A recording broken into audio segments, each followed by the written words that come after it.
क्या आप जानते हैं हमारी जिंदगी की सबसे बड़ी गलती अक्सर रात को सोते समय होती है। कभी मोबाइल स्क्रॉल करते हुए, कभी गंदी बातें सोचते हुए, और यही छोटी सी गलती हमारी पूरी रात, अगली सुबह और पूरा दिन बर्बाद कर देती है। अगर आप सच में भगवत प्राप्ति चाहते हैं, मन की शांति चाहते हैं, तो ये बात आपको अभी सुननी ही होगी, क्योंकि आज आप जानने वाले हैं सोते समय की एक छोटी सी सावधानी जो आपके जीवन का पूरा रुख बदल सकती है। तो बने रहिए इस वीडियो के अंत तक, क्योंकि ये केवल ज्ञान नहीं बल्कि आपके जीवन का वास्तविक अनुभव बनने वाला है। ये बात आप जरूर स्वीकार करें कि सोते समय आपको बहुत सावधान रहना है, और प्रायः गलती सोते समय करते हैं। उपासक की कोई प्रपंच की बात याद करते हुए, या मोबाइल देखते हुए, या कोई गंदी चेष्टाओं का चिन्ह आपकी रात बेकार चली जाएगी। अगर गंदी चेष्टा हो गई तो सुबह भी बेकार हो जाएगी, दिन भी बेकार हो जाएगा। निरुत्तरा समय नहीं देना व्यर्थ चिंतन का। उसी समय विषय चिंतन होता है, उसी समय विषय भोग की आकांक्षा जागृत होती, उसी समय विषय देखने की इच्छा होती। मोबाइल है तो जिस समय आप अपनी सैया पर जाएं, स्विच ऑफ कर दें। उसमें मैसेज, घंटी आने का कोई भी रास्ता मत रखें। मान लीजिए आप उपासक हैं भगवत प्राप्ति के, 30-35 वर्ष से ये नहीं था तो सब मर नहीं गए थे, और बोले इमरजेंसी। जब इसकी 30-35 से पहले कोई रचना नहीं थी। मुझे लगता है क्योंकि 30-35 वर्ष में ही इसका विस्तार देखा है, नहीं तो कभी किसी के पास मोबाइल नहीं। कोई बड़े अधिकारी तो इतना बड़ा वाला रखते थे, नहीं तो मोबाइल तो हमें लगता है 30-35 वर्ष। तो फिर इमरजेंसी कैसे चलती थी? कैसे चलती थी इमरजेंसी? और आप ब्रह्मा हो क्या कि इमरजेंसी संभाल लोगे? स्विच ऑफ करो। जो सब इमरजेंसी संभालने के लिए तैयार है, रात दिन न सोता है, वह हर समय जागृत रहता है, वो हमारा आराध्य देव है। स्विच ऑफ करो, चिंतन लगाओ श्री जी का। ये जो रात्रि के शयन के समय मोबाइल में इधर उधर दृश्य देखने हैं, अपने सर्वनाश का बीज बोना है। मान लो हमारी प्रार्थना, मान लो ये उस समय मन आपको परेशान करेगा जब कमरे की सिटकनी अंदर से बंद होगी। सबसे प्रार्थना है रात्रि के शयन के समय। तो बोले फिर ठीक है 10 बजे तक देख लेंगे मोबाइल, इसके बाद शयन के समय भजन कर लेंगे। होगा ही नहीं। क्या तुम देखना चाहते हो प्रिया प्रीतम के सिवा और कुछ? क्या देखना चाहते हो? वो तो सुभग सुंदरी, सहज श्रृंगार, सहज शोभा, सर्वांग प्रति सहज रूप। वृषभानु नंदिनी हमारी स्वामिनी जी की सुंदरता छुपाने के लिए आभूषण पहनाए जाते हैं। औरों को तो आभूषण सुंदरता बढ़ाने के लिए, यहां छवि के छिपाए हुए को ऐसे के दास होकर क्या देखोगे मोबाइल में? क्या देखना चाहते हैं? वासना की क्रीड़ा, और तुम उस क्रीड़ा को देखना चाहते हो परमार्थ के पथिक होकर। देखना है तो प्रभु को देखने की वृत्ति रखो, अन्यथा मूंद लो आंखें प्यारे, महान फल प्राप्त करोगे। सबसे प्रार्थना है एकांत में मोबाइल रूपी दुश्मन से बचो, क्योंकि जब आप मंदी बात कहीं देखोगे तो आपके अंदर वैसे ही चिंतन बनेगा, ऐसे ही लगेगा मैं भी ऐसा करूं, मैं भी ऐसा भोगूं। मान लीजिए हमारे शास्त्र कहते कि पशु पक्षियों के मैथुन को भी नहीं देखना है। अगर ऐसा एक बार दृष्टि पड़े तो मानसिक प्रणाम करके दोबारा दृष्टि ना देना। और आप मोबाइल में ऐसी चेष्टा देखोगे तो कैसे आप भगवत भजन करोगे? कैसे भगवत प्राप्ति का उद्देश्य रख पाओगे? ये कलयुग की बहुत महीन चाल है। तो मित्रों, अभी आपने सुना कि रात को सोते समय मोबाइल और व्यर्थ चिंतन किस प्रकार हमारे जीवन का सबसे बड़ा शत्रु बन जाते हैं। लेकिन प्रवचन यही खत्म नहीं होता। अब आगे आप जानेंगे कि नींद केवल विश्राम का समय नहीं है, बल्कि सही साधना के साथ वही नींद आपके लिए अखंड भजन का मार्ग बन सकती है, चाल है। तो मित्रों, अभी आपने सुना कि रात को सोते समय मोबाइल और व्यर्थ चिंतन किस प्रकार हमारे जीवन का सबसे बड़ा शत्रु बन जाते हैं। लेकिन प्रवचन यही खत्म नहीं होता। अब आगे आप जानेंगे कि नींद केवल विश्राम का समय नहीं है, बल्कि सही साधना के साथ वही नींद आपके लिए अखंड भजन का मार्ग बन सकती है। जब आप नींद में जा रहे हैं तो बिल्कुल मानो मृत्यु शैया पर जा रहे हैं। आपको उस समय नाम जप में बहुत ध्यान देना है, कहीं मन बहक ना जाए। तो क्या होगा, 5-6 घंटे जो आप लेटो ना वो भी भजन हो जाएगा। हमारा जो सततम यो मां स्मृत नित्य है ना, ये पूरा हो जाएगा।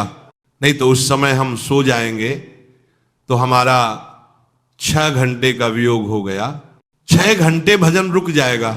और ये 100% पक्की बात अनुभव की कहते हैं, यदि सोते हुए भजन करोगे तो जगते ही कई बार पकड़ा है कि अगर आधे पद में बेहोश हो गए तो वही पद पूरा जगते ही शुरू हो गया है। मतलब बीच में स्थिति भागवती की रही। जैसे बेहोश करते समय हमने कहा था जब ऑपरेशन होगा तो हमें बता देना, तो उन्होंने कहा बाबा इंजेक्शन लगाने वाले हैं। तो हमने कहा 1 मिनट हमें केवल दीजिए अपनी चित्रवृत्ति। तो जब होश आया तो वही पहले चिंतन चल रहा था, वही चिंतन। जैसे सोने के समय में बेहोश हुए तो जगने के समय वही चिंतन, ऐसे ही इंजेक्शन से जब बेहोश हुए और जब होश आया तो वही चिंतन। बहुत बड़ा चमत्कार अभ्यास का है। नींद खुले तब से लेकर गाढ़ नींद आने तक स्मरण में कभी रुकना नहीं। और आपको एक छूट दे रहे हैं। कभी कभी क्या होता है कि एक मंत्र में, एक नाम में जैसे बहुत देर अभ्यास करते तो मन उबने लगता है। ये इसका स्वभाव है, ये अनुभव की बातें कहते हैं। इसका स्वभाव नवम नवम नहीं, तो इसका मतलब तो इसको हम लोगों ने कैसे फंसाया है। जैसे गुरु मंत्र जप रहे हैं, अब 2-3 घंटे लगातार गुरु मंत्र, अब इसको उबन बढ़ी, छोड़ रहा है। बीच बीच में पता चलता है छोड़ना चाहता है, छोड़ रहा है, तुरंत इसको नाम में फंसाया। अब थोड़ी देर नाम में चला, फिर उबरा। बहुत विचित्र है ये, अब उसको फंसा दिया। पीछे की बात, अभ्यास के समय नमामिशम निर्वाण रूपम विभुम व्यापकम ब्रह्म वेद स्वरूपम, चिंतन पद गान करे। भगवान शिव पद गा रहे, उसका चिंतन निर्वाण रूपम विभु व्यापकम ब्रह्म वेद स्वरूपम। अब अपने अवसर है सुंदर सुंदर कोई पद। गुरु मंत्र जब करते हुए मन जब उबने लगे, राधा वल्लभ श्री हरिवंश, राधा वल्लभ श्री हरिवंश, राधा वल्लभ श्री हरिवंश, इसमें भी उबने लगे तो जुई जुई प्यारो करे सोई मोही भावे भावे मो जुई, इसमें भी उबने लगे तो सुधा निधि का कोई एक लाइन ले लो। ब्रह्मेश्वर शुरु पद रविंद्र श्रीमत पराग परमाद्भुत वैभव ब्रह्मेश्वर आदि सुंदर, छोड़ना नहीं है। तो भाग में नवम नवम दे रहा हो। नवम इसको फंसाने के लिए आपके पास अस्त्र, जैसे यहां चाकू, यहां पिस्तौल, तलवार, ये वो सब बिल्कुल वीर सजा रहता है। ऐसे अपने लोग रहते छोटा राधा। अब ये एकदम चिपक गया तो कैसे मारे। तो छोटी चाकू है ना, राधा राधा राधा थोड़ी दूरी, राधा वल्लभ श्री हरि थोड़ी दूरी। गुरु मंत्र बड़े बड़े अस्त्र अपने पास रख लो। बहुत भाग रहा है तो फंसा दिया। प्रथम यथावत प्रणवशी, अब लग पूरा पद गा, पूरा पद गा, उसमें लग। प्रथम यथा मति प्रणव, भोजन पाते समय ऐसा अभ्यास किया है। 1 घंटा के पहले भोजन नहीं होता, चाहे 2 रोटी पाना हो, समय लगता है आराम। एक एक नाम, एक कुछ भी हल्ला मचाओ, कोई फर्क नहीं पड़ेगा, अपना चलेगा अभ्यास। स्नान के समय, भोजन के समय, किसी क्रिया के करते समय, किसी से बात करते समय, सोते समय, ये विशेष स्थान जहां हमें सावधान रहना है। यही भजन छूटता है, ध्यान देना, यही भजन छूटता है। चलते समय, क्रियावान होते समय, प्रसाद पाते समय या किसी से बात करते समय, ये सब भजन के छूटने के स्थान हैं। और यही पकड़ना है भजन को। जब आपको बिल्कुल ना लगे तो मानसिक सब बंद कर दो और गुनगुनाने लगो। जो ध्वनि आपको अच्छी लगे उसी में नाम। कोई नाम लेकर संसार का चिंतन ना होने पाए। चाहे जो कुछ तुम चाहो, जहां तुम्हारा मन आवे, गंगावली, गोदावरी, कुछ भी। भागवत चिंतन के सिवा संसार का चिंतन होने पहले ऐसे अन्य बनो, फिर बाद में अनन्य आती है। रचना कटो। जो विषय चिंतन कर रहे, प्रपंच कर रहे, बोले रचना कटो, जौन रटो, और नहीं बोल सकते, प्रपंच बोलेंगे, बस रचना कटो। ये शब्द वहां नहीं आते। पहले हम आपको छूट देते, भक्त चरित्र, भगवान के चरित्र, नाम, कीर्तन, मंत्र, जो भी चाहो, संसार का चिंतन मत होने देना। पहले ये पकड़ो, फिर आगे चल करके जब पवित्र हृदय होगा तब निष्ठा है। रसना कटो, जौन रटो, निरख अनफूटो, नयन मान लो संसार का चिंतन नहीं करने देना है, इसको आप जैसे बने वैसे करो, भागवत चिंतन। कोई नाम ले लो, कोई मंत्र ले लो, तुम्हें जो प्रिय लगे हम छूट देते हैं। ये नहीं करे कि रसना कटो जौन रटो, ये बात की बात है। हमें पहले संसार का चिंतन रोकना है। कैसे छूटेगा? कैसे छूटेगा? हमें ये पकड़ना है, नहीं तो निष्ठा की बात। जो हरिनाम जगत शिरोमणि, वंश बिना कबहु, हरिवंश बोलेंगे नहीं, हरि बोलना नहीं है, हरि बोलना नहीं, क्योंकि जो हरि नाम जगत शिरोमणि, वंश बिना हरिवंश बोलना नहीं है। क्योंकि प्रपंच में रति, तो क्या करो, जो तुम्हें प्रिय लगे पहले उसे पकड़ो। ये हम अंदर की बात कह रहे, प्रवचन की बात नहीं कह रहे। मन को फंसाना है हमें। राम कृष्ण हरि जहां लगे इसको लगाओ, पहले इसको फंसाओ, संसार का चिंतन ना होने दो। गीता भागवत भक्त चरित्र कुछ भी कहीं भी इसे फंसाओ, पहले संसार का चिंतन ना होने दो, फिर लाओ इसको घुमाकर निकुंज वाटिका में। फिर तो भागेगा ही नहीं, फिर नहीं भागेगा। अब सीधे निकुंज वाटिका में किसी महाभाग्यशाली गुरु आश्रित का लगेगा, अन्यथा बहुत प्रपंच मन है। आप आश्रय इधर कर लोगे, प्रपंच का चिंतन करोगे, बात बनेगी नहीं। चिंतन छोड़ना है हमें। जैसे बने तैसे संसार का चिंतन छूट जाए तो हम विजय को प्राप्त होंगे। तो मित्रों, अभी तक आपने जाना कि कैसे मन को साधना में फंसाकर संसार के चिंतन से बचाया जा सकता है, लेकिन यह तो केवल शुरुआत है। आगे आप जानेंगे वैराग्य का असली स्वरूप क्या है, कैसे राग का अंत होता है और क्यों बिना वैराग्य के भगवत प्राप्ति असंभव है। यह रहस्य आपके साधना पथ को बदल देगा। तो जरूर सुनिए अगला भाग, क्योंकि वहां से असली आध्यात्मिक ऊंचाई शुरू होती है। ध्यान दीजिए, इस परमात्मा तत्व को वही प्राप्त कर पाता है जिसका राग बीत गया है, खत्म हो गया है। वैराग्यवान, ज्यादा परिश्रम नहीं है वैराग्य में। विवेक नहीं होने के कारण हम वैराग्य नहीं धारण कर पाते। हम बाहरी बातों को वैराग्य मान लेते हैं। ऐसा कपड़ा बदल लेना या कपड़ा न पहनना या लौकी का कमंडल, मिट्टी का पात्र, तो हम अपने को वैराग्य समझ लेते हैं। बात यहां नहीं रुकेगी। वैराग्य का इतना ही मतलब यह भी एक बाह्य अंग है वैराग्य का, पर वैराग्य का सच्चा स्वरूप है त्यागा। कहीं कुछ भी अच्छा नहीं लग रहा, कोई भी सुख आकर्षित नहीं कर रहा। लोकांतर की प्रतिष्ठा, मान, सुख, ऐश्वर्य, व्यक्ति कुछ अच्छा नहीं, राग खत्म हो गया। ऐसा व्यक्ति उस अक्षर ब्रह्म को, अविनाशी तत्व को जान पाता है। जगते भयो फिरे बैरागी, जय सत हरिवंश, प्रपंच वंश, सब ये काल बयाल को खायो। हालत यह है कि जैसे सांप ने मेढक को पकड़ रखा और मेढक सामने पथिंगा को, कीड़े को पकड़ना चाहता है। उसे ही पता नहीं कि मैं खुद किसी का ग्रास बन चुका हूं, वो एक झटके में मुझे अपने पेट में ले जाएगा। ऐसे ही हम सब हैं काल के द्वारा ग्रसित। काल ने हमें पकड़ रखा है, पर हम भोग भोगना चाहते। हम नाना प्रकार की मन प्रतिष्ठा पाना चाहते हैं, ये पता नहीं कि एक झटके में हमारा अस्तित्व ही खत्म हो जाएगा। जिनके अंतःकरण में किसी भी व्यक्ति, वस्तु, स्थान, पद, प्रतिष्ठा का राग ही नहीं रह गया है, उसे कहते हैं वैराग्यवान। त्रागा राग ही नहीं है। जिनका अंतःकरण निष्पाप, निर्मल हो चुका है, जिनके हृदय में केवल भगवत प्राप्ति की उत्कट लालसा जागृत हो गई है, ऐसा साधन संपन्न उपासक परमात्मा तत्व में प्रवेश पाता है। अध्यात्म मार्ग की ऊंचाई पर वह स्थित हो जाता है।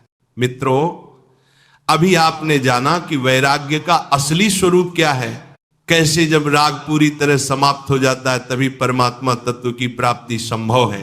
लेकिन यहां से साधना का असली संघर्ष शुरू होता है, क्योंकि आगे प्रवचन में बताया जाएगा कि भगवत प्राप्ति के लिए ब्रह्मचर्य का पालन क्यों अनिवार्य है और कैसे हर इंद्रिय को भगवान की ओर मोड़ना ही ब्रह्मचर्य कहलाता है। ये रहस्य अगर समझ में आ गया तो साधना का मार्ग सरल और स्पष्ट हो जाएगा। तो जरूर सुनिए अगला भाग। यदि सचमुच तुम्हारी इच्छा एकमात्र भगवत प्राप्ति की है तो तुम्हें क्या करना होगा? ब्रह्मचर्य चरना होगा, ब्रह्मचर्य का पालन करना होगा। प्रत्येक इंद्रिय का निर्विकल्प उपयोग यही ब्रह्मचर्य है। केवल जननेंद्रिय से ही ब्रह्मचर्य को नहीं लेते। हमारी प्रत्येक इंद्रिय भोगों से रहित होकर भगवत अनुराग में लग जाए। नेत्र प्रभु को देखना चाहते हैं, त्वगेंद्र प्रभु को स्पर्श करना चाहती है, घ्राण प्रभु के श्रीअंग की गंध पाना चाहती है, श्रवण प्रभु के वचन सुनना चाहता है। एक एक इंद्रिय अपने प्रभु में लग गई, अंतर्मुखी हो गई, बाहर विषयों का त्याग हो गया। इसे ही ब्रह्मचर्य कहते हैं। पर प्रारंभिक ब्रह्मचर्य में जननेंद्रिय का ब्रह्मचर्य अत्यंत आवश्यक है। यदि जननेंद्रिय जन्य व्यभिचार दोष से युक्त है तो कदापि उसे भगवत प्राप्ति नहीं हो सकती। शुभ गति व्यभिचारी को असंभव है। और भगवत मार्ग में सबसे बड़ा दुश्मन यही व्यभिचार दोष है। काम, इसी से हमारा हृदय मलिन होता रहता है। अंधा बटे पड़ा चबाए वाली दशा रहती है। हम 50 वर्ष हो गए, अरे 50 जन्म हो जाए तुम व्यभिचार करो, गंदी बातें करो, गंदे चिंतन करो, समय व्यतीत करो, अनंत जन्म व्यतीत हो गए। भगवत प्राप्ति हुई क्या? 50 वर्ष से भगवत प्राप्ति हो जाएगी क्या? 5 मिनट काफी है भगवत प्राप्ति में। एक बार नाम काफी है। वो स्थिति तो लाओ। बार बार बहिर्मुखी होकर विषयों में सुख बुद्धि कर लेने से हमारा सारा का सारा अध्यात्म चिंतन बदलता रहता है, इसलिए लाभ नहीं मिल पाता, एक रस चिंतन नहीं रह पाता। बार बार विक्षेप विषय करते रहते हो, हम सहते रहते हैं और भोगते रहते हैं। एक बार तो हिम्मत करके उठो, अबलू निशानी अब नान सही हो। एक बार तो दृढ़ बनो। बस मन के अनुकूल चलने की बात को तुम्हें रोकना होगा।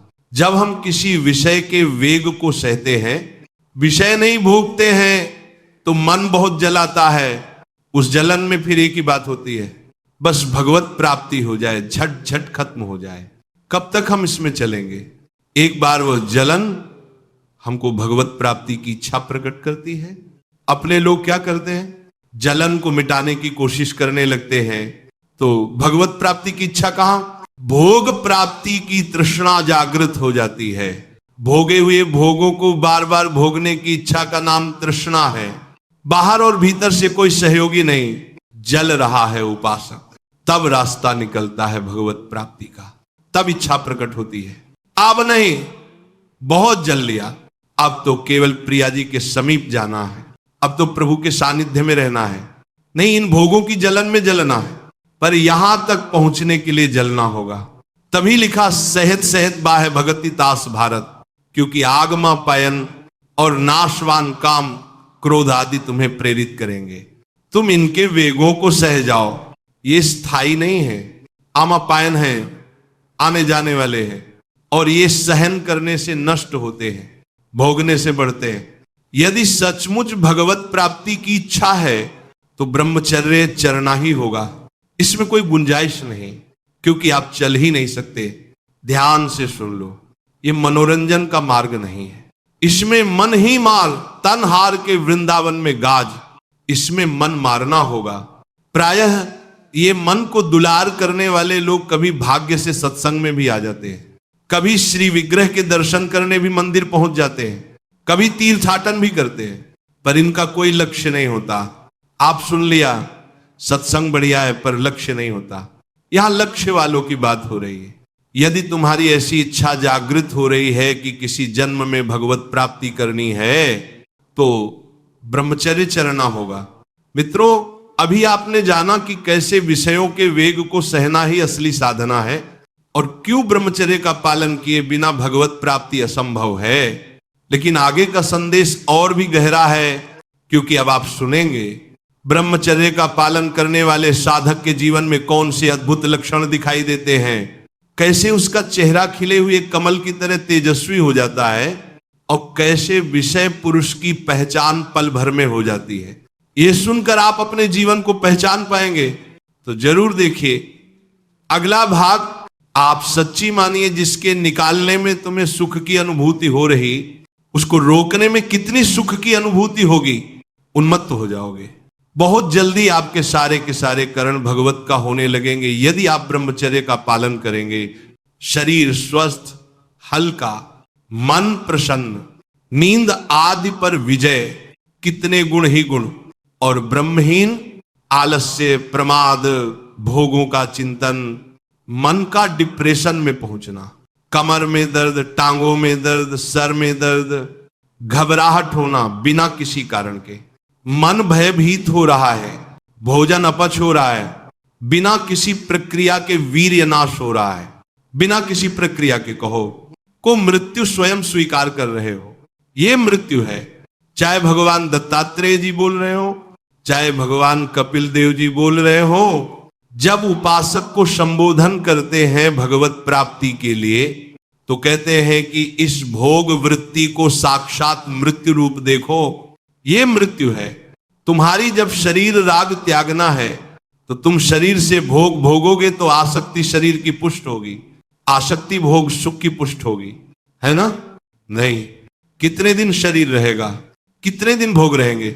विचारवान बनो, ब्रह्मचर्य चरना, ब्रह्मचर्य का पालन करो। उपासक जो ब्रह्मचारी होता है उसका खिला हुआ चेहरा रहता है जैसे कमल खिला हुआ, बिना किसी कारण के उसकी मुख मुद्रा में प्रसन्नता होती है।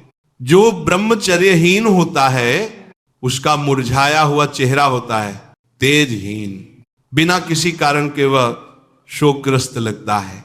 बैठा है, आपको लग रहा शांत है, लेकिन आप चेहरे को देखो, वो एक शोकग्रस्त है, कुम्हलाया हुआ चेहरा, अशांत चेहरा, मुख प्रसन्न, तन तेज विराजा। यह ब्रह्मचर्य चरते भगवत आराधन संपन्न उपासक का। जैसे आग में पैर रखते हुए कोई चले तो कैसे चलेगा, ऐसे ही ब्रह्मचारी की पहचान है। इतनी स्फूर्ति उसके अंदर होती है, जैसे आग में चलने वाला पूरा पैर नहीं रख पाएगा, अगला कदम रख देगा क्योंकि ताप लग रहा है, ऐसी उसकी स्फूर्ति होती है पैरों में। मित्रों, अभी आपने जाना कि ब्रह्मचारी उपासक का चेहरा क्यों कमल की तरह खिला रहता है और कैसे विषय पुरुष का चेहरा तुरंत पहचान में आ जाता है। लेकिन प्रवचन यही नहीं रुकता, आगे आप सुनेंगे गृहस्थ जीवन में रहते हुए भी ब्रह्मचर्य का पालन क्यों आवश्यक है, वीर्यपात को क्यों भ्रूण हत्या के समान पाप बताया गया है और क्यों बिना संयम के साधना व्यर्थ हो जाती है।